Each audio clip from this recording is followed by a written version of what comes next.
사랑하는 교우 여러분, 여러분은 새 사람입니다. 아멘을 하시면 감사하겠습니다. 그리스도 안에서 새로운 피조물이 되었습니다.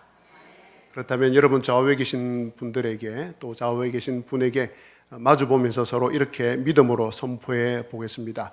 옆 사람에게 당신은 새 사람입니다. 전혀 새 사람처럼 안 보여도 새 사람입니다. 그래서 얼굴을 보지 마시고 그분 마음 가운데 계시는 예수 그리스도를 바라보면서 당신은 새 사람입니다. 한 번 더 인사 나누시겠습니다. 당신은 새 사람입니다. 또 하나 더 하도록 그렇게 하겠습니다. 당신 안에 화평이신 예수님이 계십니다. 한번 하겠습니다. 당신 안에 화평이신 예수님이 계십니다. 이 고백대로 여러분으로 말미암아서 우리 교회와 여러분 가정에 여러분 이웃 가운데 화평이 넘쳐나기를 주님의 이름으로 기원합니다. 그리고 도무지 하나가 될 수 없는 사람들이 예수님 안에서 서로 하나가 되고 화평하게 되는 기적이 일어나게 되기를 주님의 이름으로 기원합니다. 물론 저와 여러분은 아직 불완전해서 때로 화평을 깨뜨리기도 합니다. 하지만 그럴 때마다 스스로에게 외치시기 바랍니다. 나는 새 사람이다. 나는 새로운 피조물이다. 그리고 내 안에는 화평 그 자체이신 예수님이 계신다. 그래서 내 안에서 나오는 것은 화평이다. 내가 조금 연약하고 때로 부족하여서 화평을 깨뜨리려고 하는 순간이 있지만 내 안에 여전히 화평 그 자체이신 예수님이 계신다. 그래서 내게서 화평의 은혜가, 화평의 역사가 나오게 된다라는 것을 늘 외치시기를 바랍니다. 바울 사도는 에베소서를 통해서 십자가가 도무지 하나가 될 수 없고 화평할 수 없는 유대인과 이방인을 화평이 되게 했다고 말씀을 했습니다. 바로 이것이 사람과 사람 사이에 있는 수평적 화평입니다. 도무지 서로 화평할 수 없는 두 부류가 어떻게 서로 화평할 수 있느냐? 그 사람이 새 사람이 되었기 때문입니다. 화평이신 예수님이 그분 안에 계시기 때문에 화평할 수 없는 두 부류의 사람이 서로 화평할 수 있는 것입니다. 자, 그런데 오늘 바울 사도는 이보다도 훨씬 더 놀랍고 근원적인 이야기를 꺼냅니다. 사람들끼리, 성도들끼리 정말 화평하려면 먼저 해결되어야 될 본질적인 관계가 있다고 말씀을 합니다. 바로 그것은 하나님과의 화목입니다. 하나님과의 화목이 먼저 일어나야지 사람과 사람 사이에 화평이 있게 된다고 말씀하고 있습니다. 16절 말씀을 제가 다시 한번 읽겠습니다. 십자가로 이 둘을, 여기서 이 둘은 유대인과 이방인을 가리킵니다. 이 둘을 한 몸으로 하나님과 화목하게 하려 하심이라. 원수된 것을 십자가로 소멸하시고, 십자가로 이방인과 유대인을 한 몸으로 하나님과 화목하게 했다고 말씀합니다. 이 말씀을 잘 보시기 바랍니다. 예수님이 이 땅에 오셔서 십자가를 지신 이유가 무엇이라고 합니까? 착하게 살라고 하는 그 도덕적 가르침을 주기 위함이 아닙니다. 하나님과 원수 되었던 인간을 하나님과 화목하도록 하기 위함입니다. 십자가로 이 둘을 하나님과 화목하게 하시려 합니다. 예수님께서 십자가를 지신 이유는 화목하도록 하기 위함입니다. 하나님과 화목시키도록 하기 위함입니다.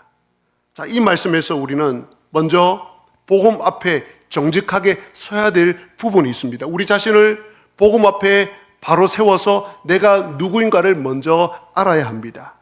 성경이 폭로하는 나, 성경이 폭로하는 인간 존재는 어떤 모습입니까?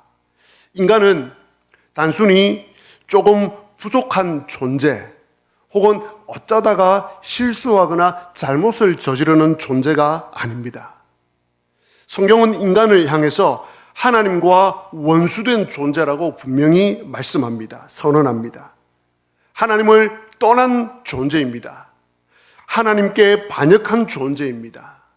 하나님의 자리에 내가 앉아서 하나님 노릇하고 내 인생 내 마음대로 살아가는 그 죄인의 모습이 인간의 실상입니다. 그것이 저와 여러분의 본 모습입니다. 사람들은 그런데 흔히 이렇게 착각을 합니다. 나는 남에게 특별히 잘못한 것 없어. 남에게 그렇게 많이 피해를 준 적이 없어. 정말 나쁜 인간들에 비하면 나는 그래도 좀 괜찮은 사람이야. 나는 감옥에 갈 정도로 죄를 지은 적이 없어. 그런데 내가 왜 죄인이야? 라고 말을 합니다. 그러나 오늘 성경이 말하는 이 인간이 갖고 있는 죄는, 그리고 그 죄의 본질은 이런 도덕적인 죄를 말하는 것이 아닙니다. 관계의 문제입니다. 관계의 단절입니다. 하나님 없이 살아가는 것, 하나님 없이 살아가려고 하는 것, 하나님을 거부하는 것, 이것이 인간이 죄인이라는 뜻입니다. 내가 내 인생이 되어서, 내가 내 인생의 주인이 되어서 살아가고 있는 것, 그 자체가 죄인이라는 것입니다. 그래서 사람들은 자신이 도덕적으로 죄를 범하지 않아서 죄인이 아니라고 이야기하지만, 그러나 사람들은 하나님을 거부합니다. 하나님을 거역합니다. 하나님을 모시기를 동의하지를 않습니다. 하나님과 관계가 단절되었기 때문입니다. 그것이 바로 인간의 죄인됨의 상태입니다. 아무리 도덕적이고 점잖은 사람일지라도 하나님과 관계가 단절되어 있다면 그 사람은 하나님과 원수 관계입니다. 죄인인 것입니다.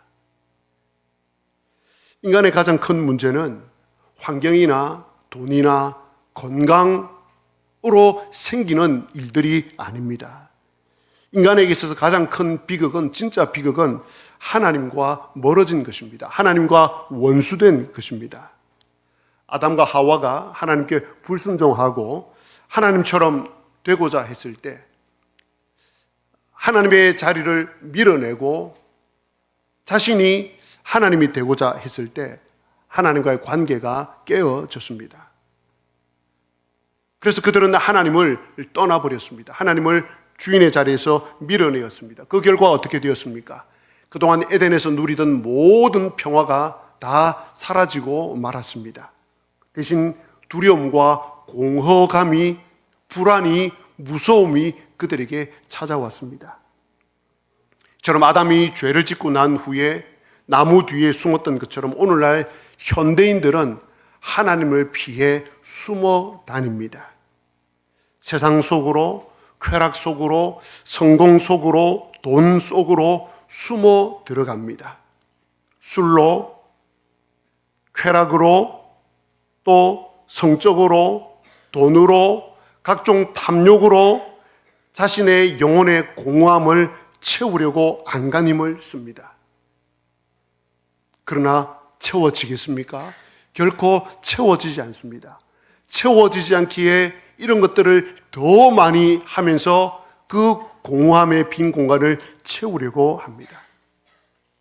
그래서 성 어거스틴은 이런 모든 것을 경험하고 난 뒤에, 그리고 나서 주님께로 돌아오고 난 뒤에 그의 고백록이라는 책에서 이렇게 기록을 하고 있습니다. 오 주님, 우리 영혼이 당신 품에서 쉬기까지는 우리에게 참된 안식이 없었나이다. 오 주님, 우리 영혼이 당신 품에서 쉬기까지는 우리에게 참된 안식이 없었나이다. 뿐만 아니라 하나님을 떠난 사람은 자신이 자신의 주인 노릇을 하려고 합니다. 자신이 창조주 노릇을 하려고 합니다. 자신이 피조물임을 거부하고 창조주 하나님을 몰아내고 창조주 하나님의 말씀을 듣지 않고 자기 마음대로 자신이 주인이 되어서 하고 싶은 대로 살아가려고 합니다. 돈이 좀 있으면, 권력이 좀 있으면, 심지어 안타깝게도 교회 안에서 직분이라도 좀 있으면 그걸 가지고 대장 노릇을 하려고 합니다. 주인 노릇을 하려고 합니다. 타인을 내 임의대로 오라 가라 하고 싶어 하고 그렇게 하는 사람을 보게 됩니다. 너도 나도 다 자신이 주인이 되려고 하다 보니까 우리가 살아가는 세상은 언제나 불평과 불만과 갈등과 다툼이라는 것이 늘 존재할 수밖에 없습니다. 이런 죄의 열매들만 가득할 수밖에 없습니다. 그 외에도 하나님과 원수된 인간, 하나님과 단절되어 버림으로 말미암아서 인간이 속에서 드러내는 그 불의와 악의 모습은 얼마나 많은지 모릅니다. 설명을 하지 않아도 우리 스스로가 잘 알고 있지 않습니까?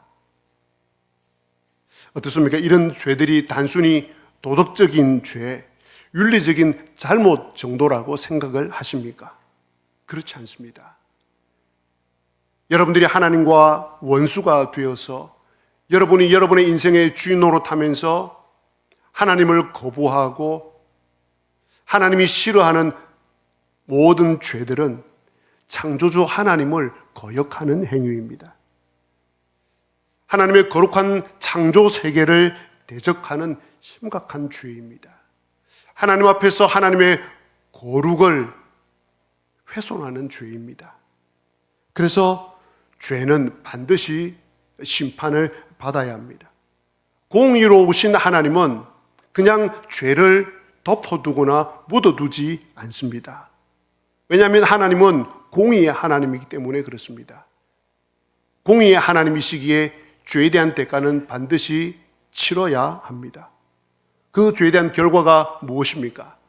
아담과 하와가 죄를 지음으로 말미암아 얻은 결과가 무엇입니까? 영원한 형벌이요 죽음이었습니다. 여러분, 영원한 사망, 영원한 형벌을 대수롭게 생각하시면 안 됩니다.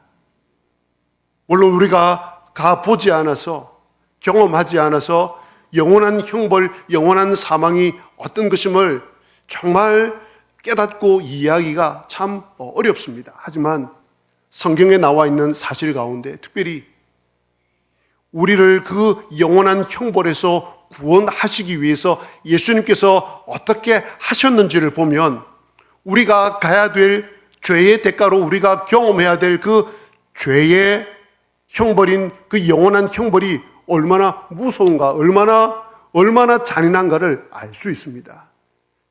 예수님께서는 영원한 형벌로부터 우리들을 건져내시기 위하여서 참 신이지만 그분은 이 땅에 인간으로 오셨습니다. 참 신이시면서 인간으로 오셔서 인간의 굴레 속에서 갇혀 사셨습니다. 뿐만 아니라 참 신이면서도 인간들에 의해서 손찌검을 당하고 조롱을 당하고 채찍에 맞았습니다. 그리고 인간들의 손에 의해서 십자가에 달리셨고 창으로 옆구리를 찔리셨고 손에 못이 박혀 돌아가셨습니다.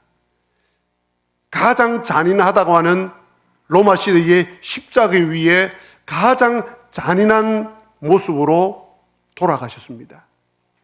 그것도 죄수된 인간이 아니라 참 신이신 예수님께서 그 형벌을 당하셨습니다. 왜요? 우리를 영원한 형벌에서 구원해 내시기 위하여서. 정말 그곳에는 가지 않아야 하기 때문에 그곳에 가지 않도록 위하여서 그분께서 당하신 일이 이 일이라면, 십자가에 당하신 이 일이라면 영원한 형벌과 영원한 죽음은 결코 우리가 경험해서는 안 되는 일인 것입니다. 그렇다면 이 절망적인 상황에서, 영원한 형벌의 상황에서 이 죄의 대가로부터 어떻게 건짐을 받을 수 있겠습니까? 인간에게는 전혀 해결 방법이 없습니다. 왜냐하면 인간 자체가 죄인이기 때문에 자신의 죄 문제조차도, 죄에 대한 이 대가조차도, 죄에 대한 결과조차도 해결할 수가 없는데 인간이 어떻게 이 문제를 해결할 수가 있겠습니까? 다른 사람의 죄를 어떻게 해결할 수가 있겠습니까? 불가능합니다. 자, 그렇다고 해서 하나님께서 죄를 지은 여러분을 보고 오냐? 내가 사랑으로 너의 모든 죄를 덮어주마. 없는 것으로 해주마. 라고 하실 수도 없는 노릇입니다. 왜냐하면 그것은 하나님의 공의를 스스로 무너뜨리는 것이기 때문입니다. 하나님은 완전한 공의를 가지고 계시고 완전한 사랑을 가지고 계십니다. 하나님의 그 완전한 사랑으로 죄인된 인간의 모든 죄를 묻어두고 덮어두면 그러면 하나님의 공의는 스스로 무너뜨리는 격이 됩니다. 하나님의 공의는 죄를 지은 인간에게 인간은 마땅히 벌을 받아야 되는 것이 하나님의 완벽한 공의입니다. 그렇다면 하나님의 공의를 만족시키고 하나님의 사랑을 만족시킬 수 있는 방법이 무엇이 있겠습니까? 그 어떤 방법도 없습니다. 딱 하나밖에 없습니다. 이 하나님의 공의를 이루기 위해서는 죄가 전혀 없으신 분 하나님이 친히 인간이 되셔서 십자가에 달려 돌아가시면서 모든 인간의 죄를 용서해 주시고 모든 인간의 죄를 대신 짊어지시는 방법 외에는 다른 방법이 없습니다. 그래서 십자가가 필요했습니다. 하나님께서는 저와 여러분이 받아야 될 죄에 대한 결과인 저주와 진노를 그분의 독생자 되신 예수 그리스도에게 다 담당시키셨습니다. 아무 죄가 없는 그분에게 모든 죄를 다 짊어지게 하셨습니다. 참신이신 예수님께서는 가장 비참한 죄인의 자리에 내려가셔서 심판을 받으셨습니다.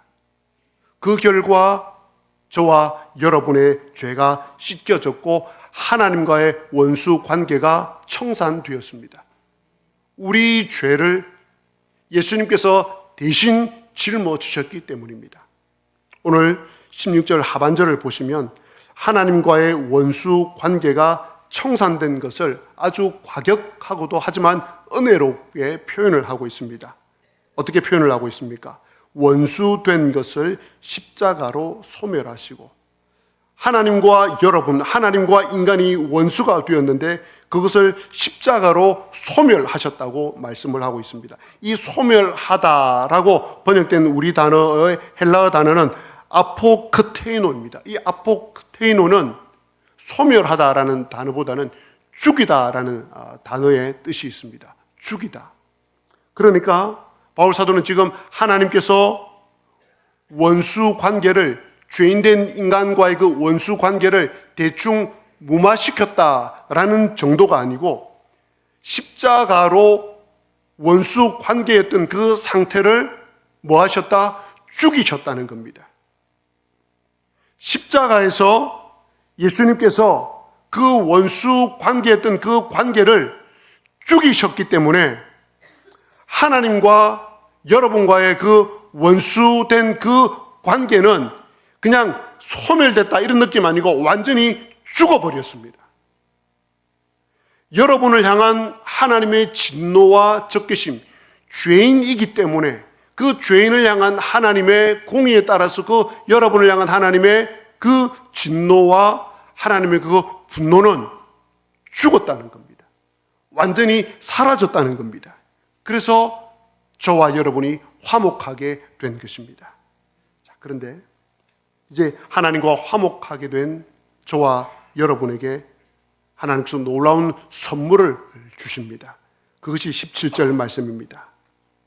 또 오셔서 먼 데 있는 너희에게 평안을 전하시고 가까운 데 있는 자들에게 평안을 전하셨으니, 여기에 먼 데 있는 너희는 이방인들을 말하고 가까운 데 있는 자들은 유대인들을 말합니다. 먼 데 있는 자 이방인들과 가까운 데 있는 유대인들, 즉 모든 사람을 다 칭합니다. 모든 사람들 가운데 예수 그리스도로 말미암아, 예수 그리스도의 피로 말미암아 그 원수된 관계가 회복되고 죄 씻음을 받은 사람들을 말합니다. 그 사람들에게 무엇을 주신다고요? 평안을 주셨다고, 평안을 전하셨다고 말씀합니다. 여기서 말하는 평안이라는 것은 단순히 기분 좋은 상태나 마음이 아닙니다. 죄의 문제가 해결된 상태, 하나님과의 관계가 완벽하게 정상화된 상태에서 밀려오는 평안, 영혼의 안식을 가리킵니다. 오늘날 많은 분들이 교회에 나와서 자신이 죄인이라는 사실을 고백하지도 않고 또 십자가의 보혈로 죄 씻음을 받지도 않고 그 십자가의 보혈을 통과하지도 않은 채 그저 교회에 와서 종교적인 그 심리적 위안만을 얻으려고 하는 사람들이 있습니다. 교회에 오니까 참 마음이 편안하다. 찬송을 부르니까 마음이 편안하다. 여러분, 그것은 성경이 말하는 평안이 아니라 내가 내 스스로에게 주는 위로입니다. 내가 내 스스로에게 주는 편안함일 뿐입니다. 나의 상황이 바뀌면 그 평안함과 평안도 깨어집니다. 교회 밖을 나가고 나면 그 평안이 사라집니다. 그것은 그리스도께서 주시는 평안이 아닙니다. 진짜 평안은 예배당 안에 찬송을 부르고 예배를 드리든지 밖에 나가서 일상의 삶을 살아가든지 상관없이 주어지는 것이 진짜 평안입니다. 왜냐하면 하나님과의 관계의 회복에서 오는 것이 진정한 평안이기 때문에 그렇습니다. 하나님과 화목한 사람은 고난 속에서도 낙심하지 않습니다. 실패 속에서도 좌절하지 않습니다. 죽음 앞에서도 흔들리지 않습니다. 상황은 힘들고 어려움 그대로인데 내 영혼은 깊은 평안을 누립니다. 또 하나님과 화목한 관계에 있는 사람은 죄를 지어 넘어지더라도 죄책감에 주저앉아 있는 것이 아니라 십자가 앞으로 달려나가서 회개함으로 말미암아 다시 평안을 회복하고 평안을 얻게 됩니다. 왜 그렇습니까? 하나님과 화목했기 때문에 그렇습니다. 이제 바울 사도는 복음의 대단원, 복음의 최고의 절정을 향해서 이제 나아갑니다. 18절을 보시기 바랍니다. 이는 그로 말미암아 우리 둘이 한 성령 안에서 아버지께 나아감을 얻게 하려 함이라. 여러분, 기독교는 단순히 죄 사함을 받았으니 이제 착하게 사십시오, 죄 사함을 받았으니 이제 도덕적으로 살자, 윤리적으로 살자라는 것으로 끝나는 종교가 아닙니다. 기독교의 종착지, 구원의 종착지는, 구원의 절정은 하나님께로 나아가는 것입니다. 하나님께로 나아가는 것입니다. 여기서 나아감이라는 이 단어는 실제로 문자의 뜻은 접근하다, 접근이 가능하다 이런 뜻입니다. 그런데 이 단어가 고대 사회에서 그리고 성경에서 쓰일 때 이런 뜻으로 종종 쓰입니다. 신하들이나 백성들이 왕 앞에 당당하게 나아갈 수 있는 특권을 가리킬 때 그 나아감, 감히 백성이 왕 앞에 나아갈 수 없고, 그리고 신하가 왕이 부르지 않았는데도 불구하고 나아갈 수 없는데 그 왕 앞에 당당하게 나아감을 얻게 되는 특권, 그것이 바로 여기에서 말하는 나아감입니다. 이것을 구약의 성전 시대를 가지고 생각을 해보면 더 선명해집니다. 구약 성전 시대에 이방인들은 이방인의 뜰에만 있어야 했습니다. 결코 유대인과 이방인 사이에 가로놓여 있는 담을 넘어서 가지 못한다고 제가 말씀을 드렸습니다. 넘어가는 자는 어떤 죽음을 당하든지 스스로 책임을 져야 되는 것이 구약의 성전 시대였습니다. 유대인들 또한 마찬가지였습니다. 유대인들의 뜰에 거해야 했습니다. 그들은 제사장이 들어가는 지성소에 결코 들어가지 못했습니다. 아니, 들어갈 수도 없었습니다. 대사장은 또한 어땠습니까? 아무 때나 지성소 안으로 들어갈 수 있었습니까? 하나님의 존전인, 하나님께서 계시는 그 지성소 안에 마음대로 들어갈 수 있었습니까? 결코 그러하지 못했습니다. 1년에 단 한 차례 대속죄일에만, 그것도 피로 자기를 씻고 난 뒤에 지성소 안으로 들어가서 하나님을 만날 수 있었습니다. 바로 그 하나님 앞에 하나님과 화목된 사람은 하나님께 나아감을 얻게 되었던 것입니다. 그것이 바로 이 나아감이라는 뜻입니다. 거룩하신 하나님 보좌 앞으로 이제 우리가 직접 당당하게 환영을 받으며 나아가게 되었습니다. 그럼 어떻게 이것이 가능하게 되었을까요? 그냥 왕이 아니라 온 천지 만물을 창조하신 하나님이십니다. 만왕의 왕이십니다.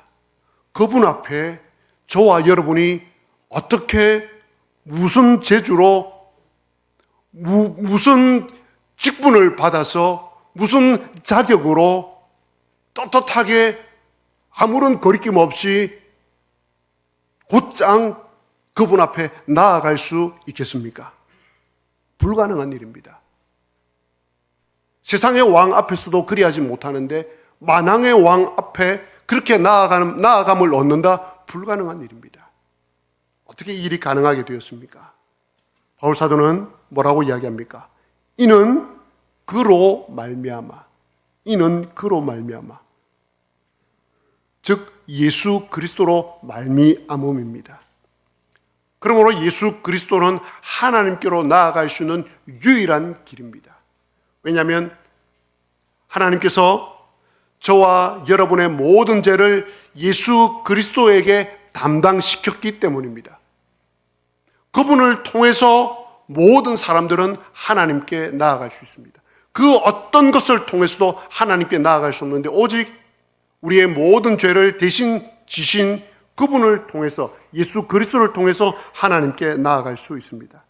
예수 그리스도의 보혈이 저와 여러분의 모든 죄를 씻어 주셨기 때문입니다.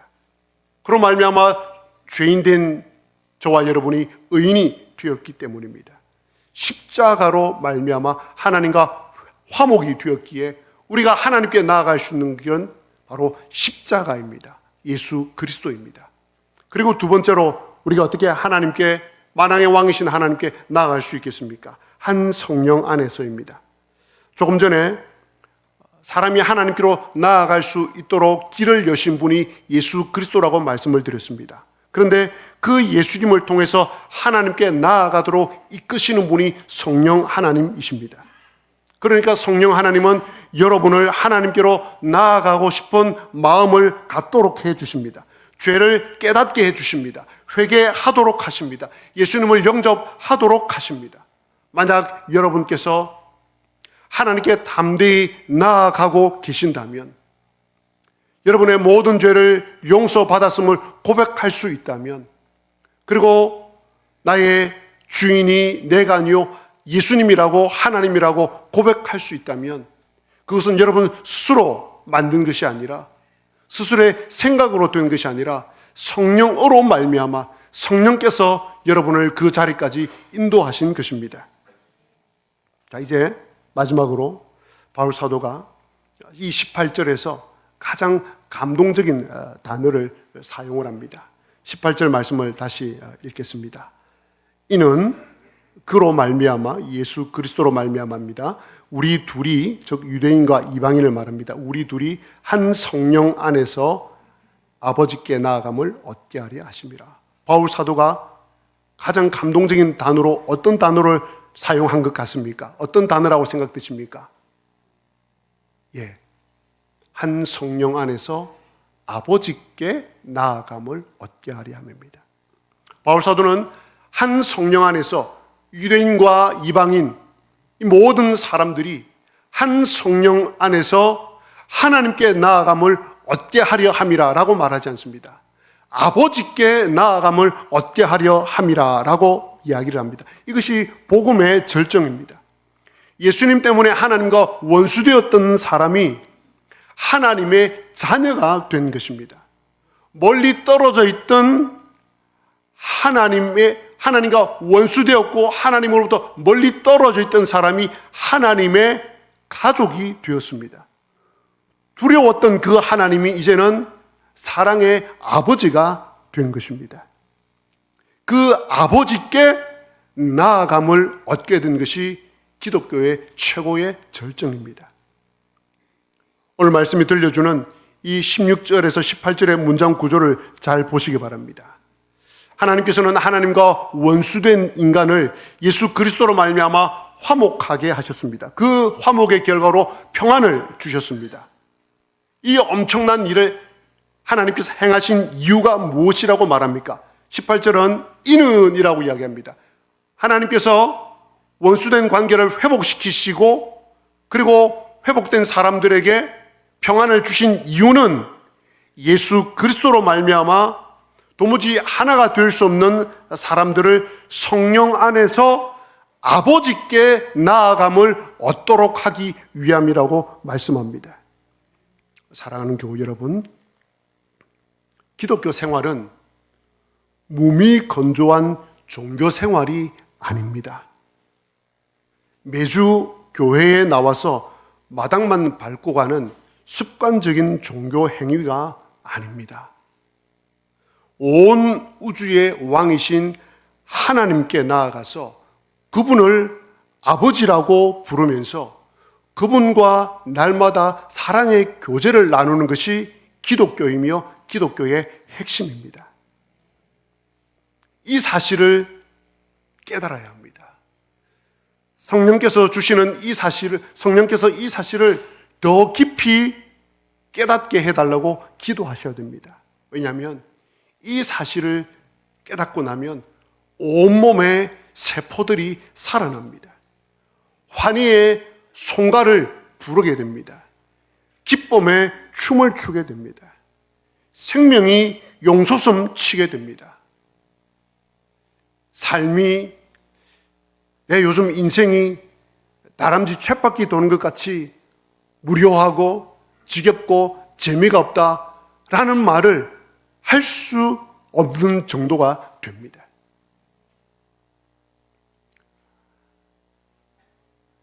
저는 저희 아내가 그렇게 했는지 잘 모르겠지만 유치원 교육이나 또 혹은 어떤 가정에서 아이들을 교육하기 위해서 또 훈육하기 위해서 이런 방법을 쓰지 않습니까?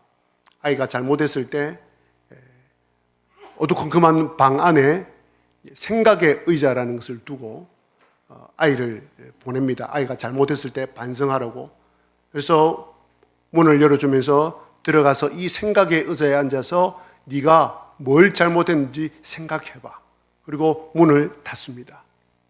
그러면 아이는 그 의자에 앉아서 자신이 엄마에게 혹은 또 무엇을 잘못했는지를 생각하고 반성하면서 웁니다. 잘못해서 우는 것일 수도 있지만 두려워서, 불안해서 웁니다. 떱니다. 왜요? 엄마와 분리되었기 때문에, 엄마와 단절되었기 때문에, 엄마의 사랑에서 단절되었기 때문에. 그래서 그 방이 효과가 있습니다. 심리적으로, 그래서 교육학적으로 쓰는 겁니다. 그러다가 유치원 교사나, 유치원에서는 그런 일은 잘 없는 것 같습니다. 집에서 이제 아이가 있는 그 어두운 방 안에 문을 열고 엄마가 아이를 보면서 이제 됐다, 나오너라 라고 하면 아이는 우는 채로 너무 기뻐서 두려움의 모든 감정을 벗어버리고 엄마 품에 안깁니다. 거기서 참된 평안을 맞이합니다. 단절되었던 관계가 회복되었기 때문입니다. 그리고 이제 언제든지 수시로 엄마에게 나아가서 지난 시간 무슨 일이 있었는지 기억도 하지 않은 채 또 엄마에게 이것저것 달라고 쪼릅니다. 엄마와 다시 사랑의 관계 속에 들어갑니다. 제잘제잘 그러면서 엄마와 대화를 합니다. 아버지께 나아감, 하나님과 화목되어서 예수 그리스도로 말미암아 성령 안에서 하나님과 화목되어서 평안을 누리는 것, 그리고 아버지께 나아감을 얻게 된 것이 바로 이러한 것입니다. 사랑하는 교우 여러분 가운데 아직도 이 은혜의 자리에 들어오지 못한 채 예배당 문턱만 오고 가는 분은 안 계십니까? 습관적으로 종교 생활만 하고 있는 분은 안 계십니까? 지식적인 기독교에만 머물러 계신 분은 안 계십니까? 여전히 영혼의 가뭄과 공허함 속에서 그것을 채우기 위해서 이곳저곳을 찾아다니고 있지는 않습니까? 오늘 하나님 아버지가 여러분을 부르십니다. 그러니 십자가 앞으로 나아오시기를 바랍니다. 여러분의 모든 죄와 죄책감을 담당하여 주신 예수 그리스도를 의지하시고 하나님의 품 안에 안기시기를 바랍니다. 우리 주 예수 그리스도를 마음속으로 영접하시고 하나님을 나의 주인으로 모시기를 바랍니다. 성령으로 말미암아 내가 하나님 앞에서 죄인임을 깨닫게 되시거든 하나님 앞에 회개하시기를 바랍니다. 그리할 때 세상이 줄 수도 없고 세상이 알 수도 없는 진정한 평안과 안식이 여러분에게 임할 것입니다. 기도하시겠습니다.